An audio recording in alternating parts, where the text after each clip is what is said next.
moja kwa moja kokote pale ulipo, ukitokea kipande cha Chunya, ukitokea Mbarali, kama pale Songwe, Umalila, Mbeya mjini hapa, basi ndugu zangu karibuni sana. Nabii Ibrahim Suleiman yuko hapa ndani na kuna shuhuda zipo hapa, walituma ile siku ya wiki iliyopita, lakini kwa bahati mbaya muda ulikuwa mtutupa mkono. Sasa tunaomba leo tupate kwenda nazo. Huyu hapa anaitwa Miriam Juma, anakuambia nipo Njombe, ninafanya kazi kwa Wachina, nilifukuzwa kazi, nimekaa nyumbani miezi miwili. Jana nimesikia ulipokuwa unahubiri habari za ukoko, nikatumia maarifa hayo usiku ule ule. Bahati nzuri nilipika wali, kulipokucha asubuhi nilienda kazini, nikashangaa wananiuliza ulikuwa wapi? Nimepokelewa kazini, ubarikiwe mtumishi. Bwana, sile somo la Jumapili pita kwa ukoko na tulizungumzia kwa uchache sana hiyo habari ya ukoko. Lakini angalia watu ambao wako makini na huduma ya Injili. Alipokea, akachukua, akatumia. Tazama sasa, ametumia hayo maarifa, hatimaye sasa majibu yake juu ya swali lake la kazi yamepatikana. Umeelewa vizuri? Sasa angalia huyo mtu alikuwa na shida gani? Anafukuzwa kazini, alafu anarudi kazini, anaambiwa ulikuwa wapi? Yaani aliyekufukuza anakuuliza ulikuwa wapi? Sasa unafikiri nini kilitokea? Umeelewa?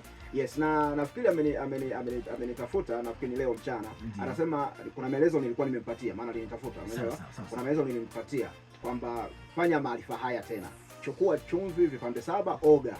Sema hivi, chumvi ya mawe. Adui yoyote aliyesimama juu ya kazi yangu, kwa jina la Yesu aondoke. Umeelewa? Hivi leo unapokuambia kuna kijana amefukuzwa kazi kwenye hilo eneo. Umeelewa vizuri? Yes. Baada ya kutumia maarifa ya ukoko wa wali, nilifundisha hapa kwamba unachukua ukoko wa wali ama lile sufuria ulotumia kupikia wali. Umeelewa? Ile sufuria pashia maji ya kuoga. Nenda kaoge, kataa mikosi, kataa nuksi kwa jina la Yesu, kataa roho za hila, kataa kukataliwa, kataa kila aina ya fezea.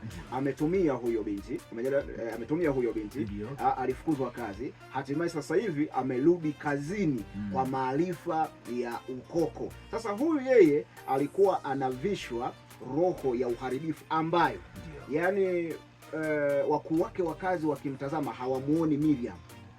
Wanaona kitu kingine tofauti. Yes. Na ni bora zaidi. Na ni bora zaidi kuliko Miriam. Yaani vizuri, wanaona sasa hiki sasa huyu sie, wakamfukuza. Baada ya kumfukuza ametumia maarifa, ile roho imeondoka, anarudi anaulizwa. Umeelewa? Ulikuwa wapi?